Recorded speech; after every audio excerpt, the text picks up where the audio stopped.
Madame, Monsieur, bonjour et bienvenue au grand rendez-vous d'actualité sur Kivu Morning Post. Nous commençons par le sommaire. À la une des ONG katangaises et d'anciens dirigeants de la GKMIN ont déposé une plainte aujourd'hui en Belgique contre 9 membres de la famille Tshisekedi, les accusant de pillage de mines et de complicité dans des actes de corruption ayant entraîné le détournement de millions d'euros des caisses de l'État.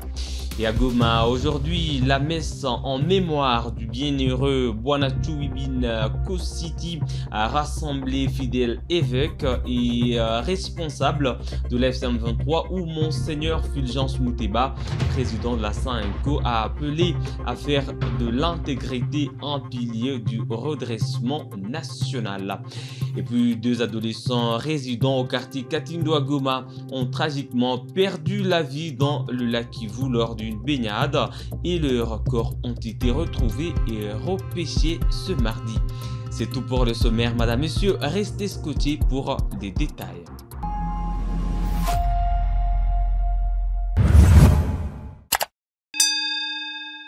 Des ONG katangaises et d'anciens dirigeants de la GKMIN ont déposé une plainte en Belgique contre 9 membres de la famille de Félix Tshisekedi. Ils sont accusés de pillage de mines dans les provinces du Haut-Katanga et de Lualaba. La plainte déposée ce mardi décrit ces membres de la famille, y compris la belle-sœur, le fils, le frère et les cousins de Félix Tshisekedi, y compris bien sûr la première dame comme co-auteur et complice d'actes de corruption. Selon le document, des dizaines de millions d'euros sont détournés chaque mois des caisses de l'État. Explication avec maître Jean-Pierre Mouteba.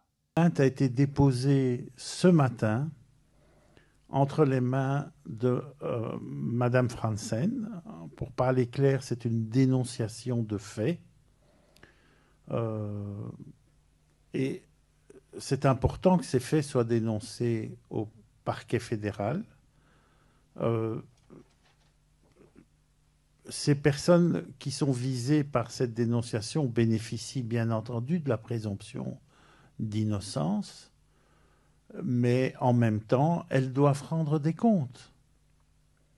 Et nous espérons qu'un travail d'enquête va être mené. Ce que nous avons proposé aussi au parquet fédéral, dans la lettre, c'est une liste confidentielle de témoins et de personnes qui sont au cœur de la GKMIN, au cœur des acteurs miniers du Haut-Lualaba, qui sont au cœur de certaines opérations, qui sont dégoûtés et qui sont prêtes à venir expliquer ce qui se passe et coopérer à la manifestation de la vérité.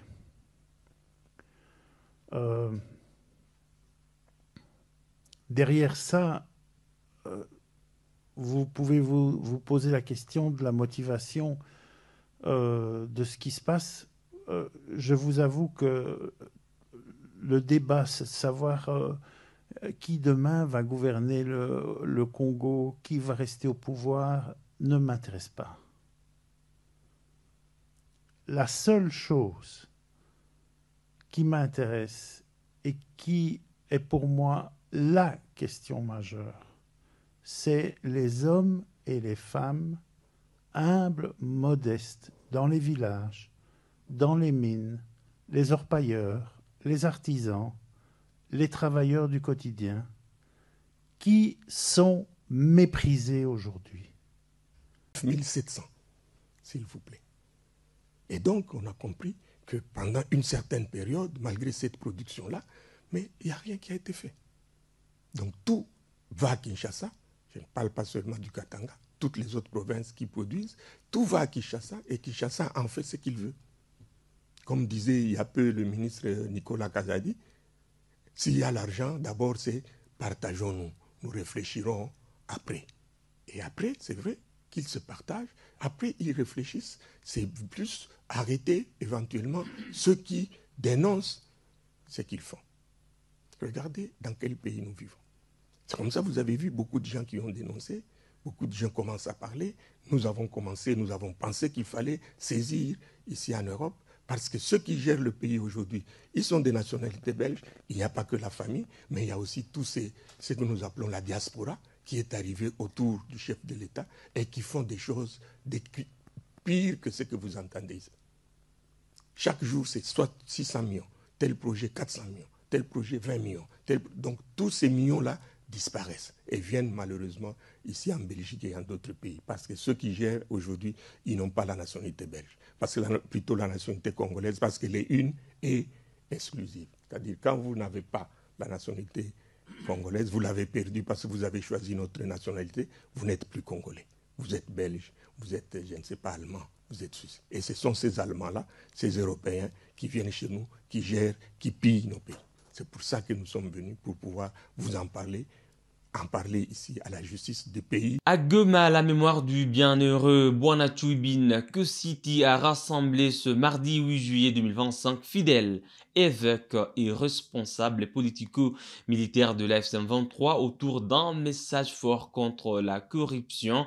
Lors de la messe solennelle de la translation de ces reliques, Monseigneur Fulgence Muteba a exhorté à faire de l'intégrité un pilier du redressement national. Blaise Bassabossé y était pour le compte de Kivu Morning Post. Cette célébration eucharistique a été présidée par Monseigneur Fulgence Muteba, évêque métropolitain de Lubumbashi et président de la conférence épiscopale nationale du Congo Sanko, accompagné de deux évêques venant de la sous-région de Grand Lac et d'autres provinces ecclésiastiques. La messe a également vu la participation des autorités politico-militaires de la FC23, mouvement qui contrôle actuellement la ville de Goma. Leur présence a été perçue comme un signe d'ouverture envers les symboles d'unité et de lutte contre la corruption. Dans son homélie, Monseigneur Muteba a lancé un appel fort aux fidèles catholiques et ceux venus d'autres confessions religieuses. Tena zaidi kwa kuweza kumshukuru Mungu kwa mfano ule mfano wa Bwana Chui upate kutuankuraje, kwa sababu Ukristo sikupokea tu mafundisho, sikupokea tu sakramenta, lakini inafaa kukomea, kuendelea katika imani yetu na kuonesha katika matendo yetu ya kama kweli Mungu tunamsaidia ni Mungu mzima. C'est très important que nous puissions croître dans notre foi. C'est pour cela que l'Église exalte justement des exemples de ça. C'est pour nous dire que dans les conditions qui sont nôtres, il n'est pas impossible d'être fidèle de Jésus-Christ. Il n'est pas impossible d'appliquer ce que nous avons entendu dans l'Évangile. Le Christ a dit, mais non, il faut que vous puissiez témoigner de moi. Si vous avez honte de moi, et moi aussi j'aurai honte de vous devant mon Père. Kumbe ni vema tuombe Mungu atupatie ile neema, eklezia yetu ipate kuendelea, kila mmoja wetu apate kuendelea, na eklezia hasa zaidi iwe kweli kundi ya wale wenye kupenda kuwa, wenye kustahili kuwa watakatifu, na wenye kuonesha kweli kwa matendo yao ya kwamba ni kweli wanamsadikia Mungu mlikuwa na nguvu na Mungu mtakatifu. Amen. Pour rappel, la veille, les autorités de la FC23 ont lancé les travaux de construction de la stèle de l'intégrité, un mausolée en mémoire de Bwana Choubine City. Des avenues de la ville ont également été rebaptisées à son nom en hommage à son combat pour l'honnêteté et la justice. Deux adolescents ont perdu la vie dans le lac Kivu à Goma mardi 7 juillet 2025. Le jeune résident du quartier Katindo s'est baigné lorsque l'accident s'est produit. Faustine Binja nous en dit plus. Habitants du quartier Katindo, les deux garçons s'étaient rendus au bord du lac pour se baigner, comme l'ont rapporté plusieurs témoins. Selon les chefs du quartier Katindo qui a donné l'alerte plus tard dans la soirée, l'incident s'est produit alors que les adolescents s'est baigné sans encadrement ni surveillance. Le drame se déroule pendant que les vacances scolaires, période où de nombreux jeunes cherchent à se divertir au bord du lac. Les corps des 2 victimes ont été retrouvés ce mercredi matin, flottant à la surface. Ils ont été repêchés par des plongeurs en présence de leurs familles accourues sur les lieux. Les familles des 2 jeunes ont annoncé que les inhumations auront lieu dans l'après-midi de ce mercredi dans la discrétion et la douleur. Touché par cet événement tragique, le chef du quartier a lancé un appel pressant aux parents, les invitant à faire preuve de vigilance à l'égard de leurs enfants, notamment en cette période des vacances. Il a également insisté sur la nécessité d'encadrer les jeunes et les sensibiliser aux dangers liés aux eaux du lac Kivu. Parallèlement, le corps d'un habitant du quartier Bouirafula a été retrouvé le lundi 7 juillet 2025 à quelques kilomètres après sa noyade dans les lacs Lukulu à Kitobo dans les territoires de Massissi. L'homme agriculteur s'était noyé jeudi dernier en tentant de traverser le lac pour rentrer chez lui après une journée de travail.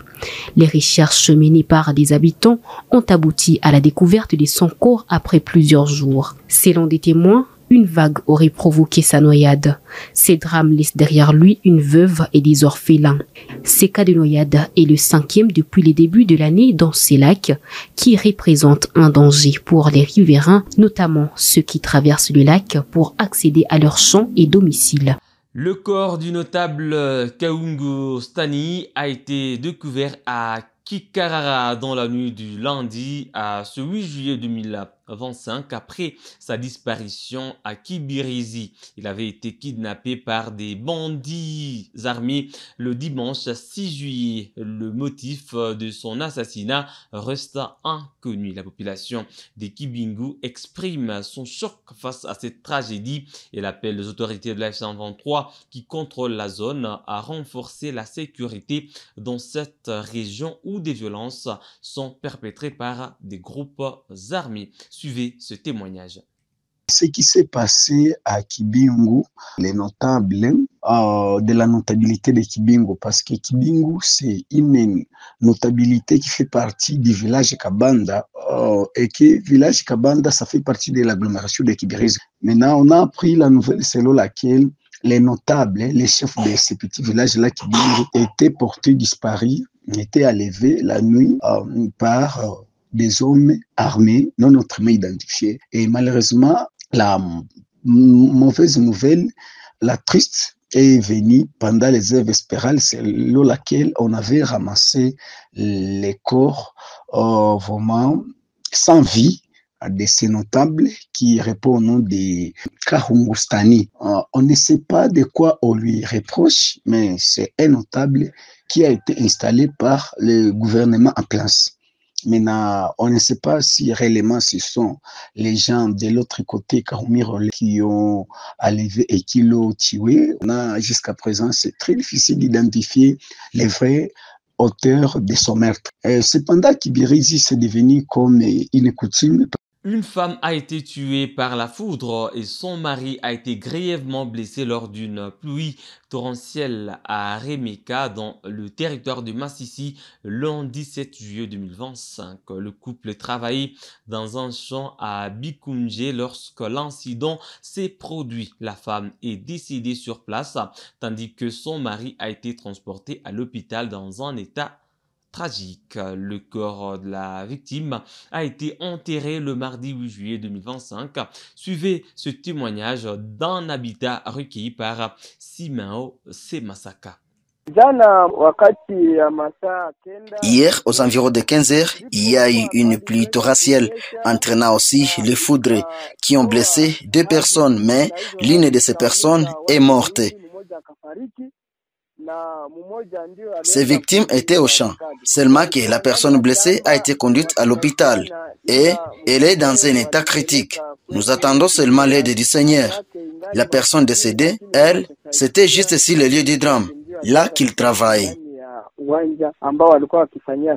À Beni, au Nord Kivu, 3000 personnes déplacées, majoritairement venues de Goma, reçoivent chacune 80 000 francs congolais. Cette aide a commencé le 7 juillet 2025 grâce à deux bienfaiteurs de Butembo, Jean-Marie Malekani et Paluku Kike. La cérémonie a été marquée par la présence de Madame Priska Luanda Kamala, représentante du gouverneur militaire, qui a souligné le soutien du gouvernement aux initiatives caritatives. Elle a également annoncé une enveloppe de 10 000 $ américains pour les déplacés. Suivez ici Madame Priska Luanda. Nawashukuru sana kwa upendo anakuwa nao kwa sababu ya wandugu zao wakimbizi na wengine wakosefu, kwa sababu unajua tunakuwa katika hali ya vita na mtu mmoja anakukumbuka katika mateso iko ndugu yako kabisa. Liwali wa jimbo walisema wakaka zake wanaweza kufetea anniversaire, na walikuwa na hii wazo ya kusema wapartage na wakimbizi kwa sababu ya kuangalia jinsi wataanza ka commerce kidogo, na liwali wa jimbo naye anasema na atatia mkono yake. Mimi najua kama waliweza kuselektione wa beneficiaire wenye watapata hii msaada kidogo en espèce, lakini tutaomba kwa organisateur watatukomunike numero ya compte kwa sababu liwali wa jimbo na atatia 10 000 $. Kwa majina wananiita Muindo Malekani Jamali. Kama mlifuata maombi ya muombaji mzuri sana, alisema unaweza invite watu hawakuye, nayo kukuya kwa invitation ni neema. Ndio kusema na washukuru sana. Tunafurahi sana kukiasherekea na sisi siku yetu kuu. Sasa tunapaswa gawanya neema kidogo. Ile yenye atanipatia haitakosa aktivite ya kuifanyia. Nalangula hembe, nalangula tomate, nalangula hata mikungu ya ndizi na kwanosha kubalabala papa. Tulola libanda. Kama nata msaada tena bayokeli bisoma wa baiza ba jeune. Mteso ya kulala nje papa. Ya bukimbizi na iko ya raha sini ya mtabu. Ni atabu kwa kisi tuko nalala nje. Na kwa kisi wasetseka na moyo ya kukula haiko franga yetu seka katika siba nyingine hatopatake franga.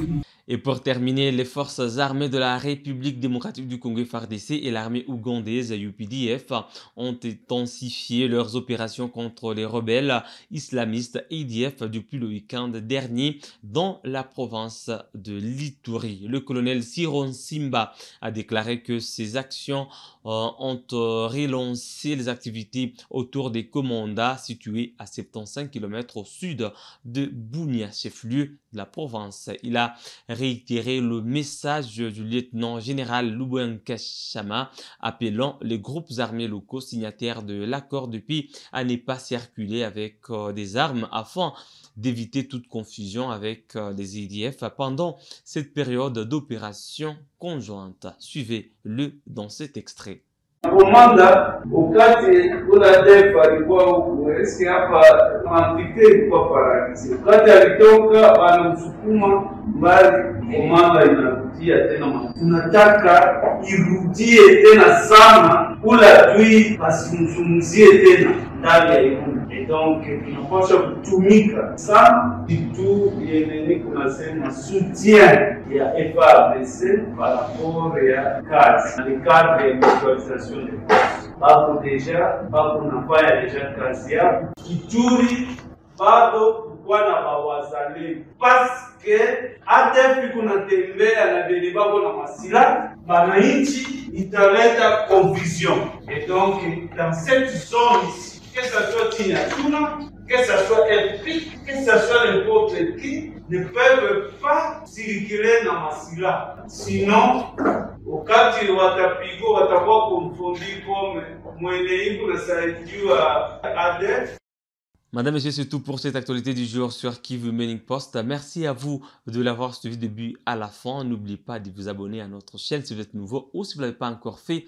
Il suffit de cliquer sur s'abonner, activer la cloche de notification pour rester au parfum de l'actualité de la RDC avec un accent particulier sur la situation qui prévaut dans l'est du pays. On se fixe un nouveau rendez-vous d'actualité. À très bientôt.